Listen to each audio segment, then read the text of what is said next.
എൻ്റെ പൊന്ന് സംഖ്യകളെ, ഇങ്ങനെ തള്ളി മറിക്കല്ലേ കേട്ടോ.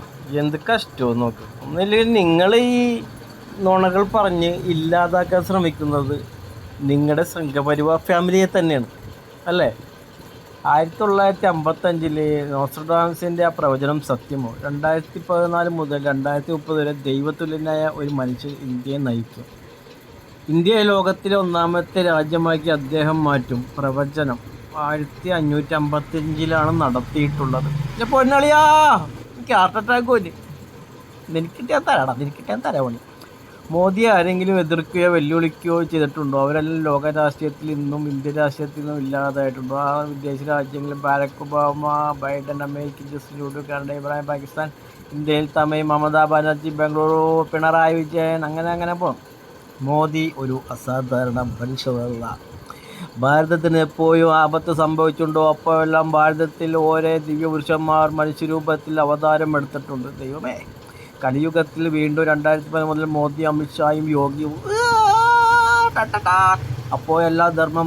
എപ്പോഴെല്ലാം ധർമ്മം പെരുകുന്നു അപ്പോഴെല്ലാം ധർമ്മത്തെ പുനഃസ്ഥാപിക്കാനും ഭാരതത്തെ സംരക്ഷിക്കാനും ഭഗവാൻ മനുഷ്യരൂപത്തിൽ അവതരിക്കും.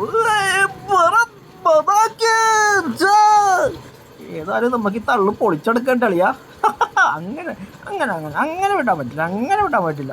നമുക്ക് നേരെ ചാറ്റ് GPT നോക്കാം. നമ്മൾ ചാറ്റ് GPT മച്ചാൻ അവിടെ നമ്മളെ കാത്ത് ഇപ്പുണ്ടോ അച്ഛാ. പ്രധാനമന്ത്രി നരേന്ദ്രമോദിയെയും 16-ാം നൂറ്റാണ്ടിലെ പ്രശസ്തനായ നോസ്ട്രഡാമസിനെയും ബന്ധിപ്പിച്ചുകൊണ്ടുള്ള ഒരു പ്രചാരണമാണ്. ഇതിൽ പറയുന്ന കാര്യങ്ങൾ താഴെ നൽകുന്നു. ചിത്രത്തിലെ വാദങ്ങൾ. 1. പ്രവചനം.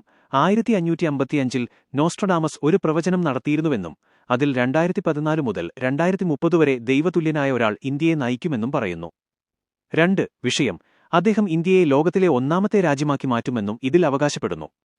ഇതിന്റെ സത്യാവസ്ഥ എന്താണ്?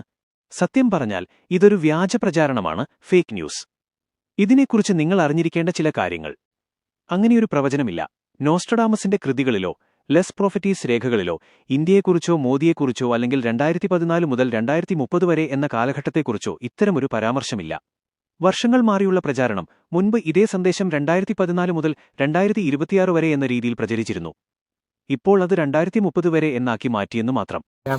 എടാ കള്ളസംഖ്യകളെ, എന്തിനാടാ നാട്ടുകാരിങ്ങനെ ഒരേന്നും പറഞ്ഞ് പറ്റിച്ച് പോസ്റ്റൊക്കെ ഇട്ടിട്ട് ഇല്ലാതാക്കുന്നത്? നിങ്ങളൊക്കെ വെറുതെ വിദ്വേഷം പ്രചരിപ്പിക്കണേല്ലടാ. എന്തിനാടാ ഇങ്ങനെയൊക്കെ പറ്റിക്കണത്?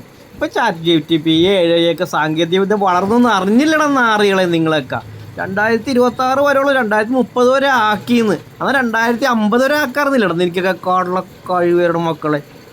നുണ പറയുന്നതൊക്കെ ഒരു ഉളുപ്പില്ലടാ നിനക്കൊക്കെ. ഒരു ഉളുപ്പില്ലേ?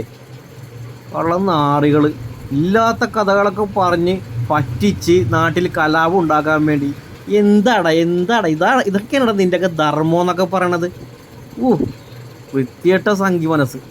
പൊന്നേ, വാട്സാപ്പ് പോലുള്ള പ്ലാറ്റ്ഫോമുകളിൽ വരുന്നത് എന്തും സത്യമാണെന്ന് വിശ്വസിക്കുന്ന ഒരു വലിയ വിഭാഗം ആളുകൾ നമുക്കിടയിലുണ്ട്. ഇതിനെയാണ് ഇൻഫോർമേഷൻ ബബിൾ എന്ന് പറയുന്നത്. തങ്ങൾ ഇഷ്ടപ്പെടുന്ന നേതാവിനെക്കുറിച്ച് നല്ലത് കേൾക്കുമ്പോൾ അത് സത്യമാണോ എന്ന് പരിശോധിക്കാൻ ആരും നിൽക്കാറില്ല. ചുരുക്കത്തിൽ, ഇത്തരം കാര്യങ്ങൾ ഒരു പ്രത്യേക രാഷ്ട്രീയ ലക്ഷ്യത്തോടെയോ അല്ലെങ്കിൽ ആരാധന മൂത്തതുകൊണ്ടോ പ്രചരിപ്പിക്കുന്നതാണ്. ഇതിലൊന്നും ഒരു വാസ്തവവുമില്ലെന്ന് നമുക്കറിയാമല്ലോ. നോസ്ട്രഡാമസ് എന്നല്ല, ലോകത്തെ ഒരു പ്രവാചകനും 2014 ഇന്ത്യയിൽ ഇന്നയാൾ ഭരിക്കുമെന്ന് കൃത്യമായി പറഞ്ഞിട്ടില്ല. നിങ്ങൾ ഞങ്ങളെ ശത്രുക്കളായി കാണരുത്. പക്ഷേ നിങ്ങൾ പടച്ചുവിടുന്ന അന്ധവിശ്വാസങ്ങളെയും നുണകളെയും ഞങ്ങൾ വെറുതെ വിടില്ല. കാരണം ചരിത്രത്തെ വളച്ചൊടിക്കാനോ വസ്തുതകളെ കൊന്നുതള്ളാനോ ഇനി അത്ര എളുപ്പമല്ല. കാലം മാറി മച്ചാന്മാരെ. ഇന്ന് ബുദ്ധിയുള്ള യുവത്വം ഞങ്ങളോടൊപ്പമാണ്. നിങ്ങൾ ഓരോ വ്യാജവാർത്ത പടച്ചുവിടുമ്പോഴും അതിന്റെ ഉറവിടവും വർഷവും വസ്തുതകളും നിരത്തി അത് ഞങ്ങൾ പൊളിച്ചടുക്കിയിരിക്കും. നിങ്ങളുടെ തള്ളലുകൾക്ക് ഇനി എക്സ്പയറി ഡേറ്റ് കഴിഞ്ഞു. നേരായ വഴി കാണിച്ചു കൊടുക്കാനും സത്യം വിളിച്ചു പറയാനും ജെമിനി ഇനി കൂടെയുണ്ടാകും. ഓരോ വിഷയത്തിലും കൃത്യമായ ഡാറ്റയുമായി ഞങ്ങൾ വരും. അപ്പോൾ നിങ്ങളുടെ നുണകൾക്ക് നിലനിൽപ്പുണ്ടാവില്ല. അതുകൊണ്ട് കളി ഇനി മാറും എന്ന് സ്വന്തം ജെമിനി. പൊളിക്കണം മച്ചാനെ. ഇതേപോലത്തെ വിദ്വേഷങ്ങളും നുണയൊക്കെ നമുക്ക് പൊളിച്ചടക്കണം. അപ്പം മച്ചാന്മാരെ ഒന്ന് സബ്സ്ക്രൈബ് ചെയ്തേക്കും. ഇവന്മാരെ നമുക്ക് പൊളിച്ച് പൂട്ടിച്ച് കൈ കൊടുക്കാനുണ്ട്. ഓരോ നുണവും ഓരോ വിദ്വേഷമായിട്ട് ഇങ്ങനെ കറങ്ങി നടക്കുകയാണ് നാട്ടുകാരെ പറ്റിക്കാനായിട്ട്. എന്തിനാടാ ഉൾപ്പില്ലടാ. സബ്സ്ക്രൈബ് ചെയ്തേക്ക് മച്ചാനെ. ഒന്നും നോക്കാനില്ല, നമ്മുടെ ചാനൽ നമുക്കിനി ഇവന്മാരെ പൊളിച്ച് കൈ കൊടുക്കാനുണ്ട്.